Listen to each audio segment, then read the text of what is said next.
Ya, dan untuk mengetahui bagaimana melakukan social distancing yang baik dan benar, kita telah terhubung dengan Dr. Reza Broto Asmoro. Halo, selamat pagi, Dok.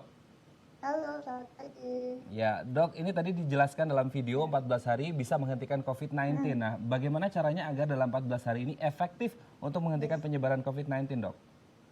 Pastinya kalau efektif kalau ini dilakukan secara kompak oleh seluruh warga Indonesia. Hmm.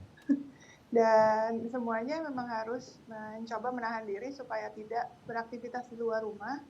Karena sesering kita bertemu dengan orang lain, kontak dengan orang lain, kemungkinan orang itu membawa virus atau diri kita sendiri membawa virus itu kan tinggi. Jadi kalau bisa, kalau bukan untuk hal-hal yang emergency, sebaiknya tetap tinggal di rumah masing-masing selama 14 hari minimal. Gitu. Oke, baik dok. Ini sebenarnya apa saja sih yang perlu dibatasi dalam masa social distancing tersebut, dok? Yang harus dibatasi sebenarnya kalau kita berpergian ke tempat di mana itu banyak sekali orang, jadi mungkin ke massal ya, yang banyak orang berkumpul, dan terus yang desek-desekan, yang saling tempel, yang tidak menggunakan proteksi, itu sih yang sebenarnya harus dihindari.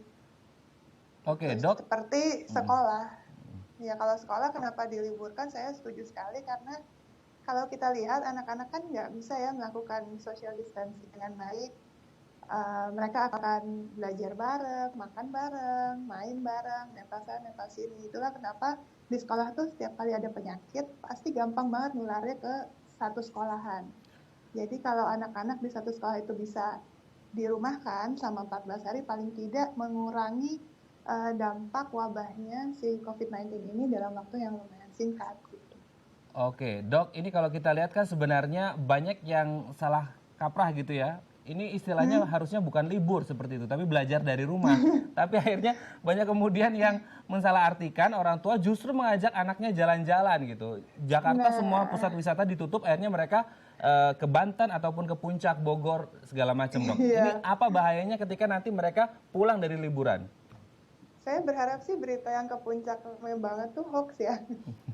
Karena ini bahaya sekali kalau ketika seseorang itu malah memanfaatkannya berpergian dan kemudian justru mendapatkan tularan infeksi di hari-hari menjelang terakhir masa libur ini, akhirnya bisa menyebabkan penularan yang luar biasa nanti ketika masanya si virusnya ini udah ada di badannya tanpa menimbulkan gejala, terus begitu dia masuk bertemu dengan orang banyak malah justru menularkan gitu loh.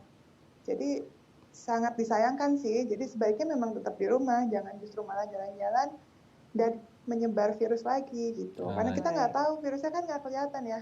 Orang yang sehat-sehat aja, tampaknya nggak ada keluhan apa-apa, bisa aja ada virus di badannya Baik dok. tanpa dia sadarin gitu. Nah, jadi jangan mudik dulu ya. Nanti Ya. insya Allah kalau lebaran sudah reda semuanya, baru mudiknya pas lebaran ya, Dok ya. Iya, sayangnya harus Oke. Jadi begitu memang ya. butuh kedisiplinan ya dok ya. Nah dok, sebenarnya pesan apa yang bisa dibagikan masyarakat nih tentang pentingnya kedisiplinan masyarakat untuk mengikuti aturan-aturan selama masa social distancing ini? Ya, sebenarnya sih orang tua juga harus menyadari ya bahwa ini tuh sangat penting karena kalau misalnya kita menyepelekan wabah ini bisa terjadi penularan yang sangat cepat sekali yang kita nggak pernah mendapatkan penyakit yang secepat ini gitu loh penyebarannya dan semudah itu. Jadi ya memang jangan disepelekan, harus ikuti aturan, kesadaran diri aja untuk menjaga kebersihan dan social distancing. Baik, terima kasih Dokter Reisa. Ya, Tetap jaga kesehatan dan salam untuk keluarga, Dok. sama-sama.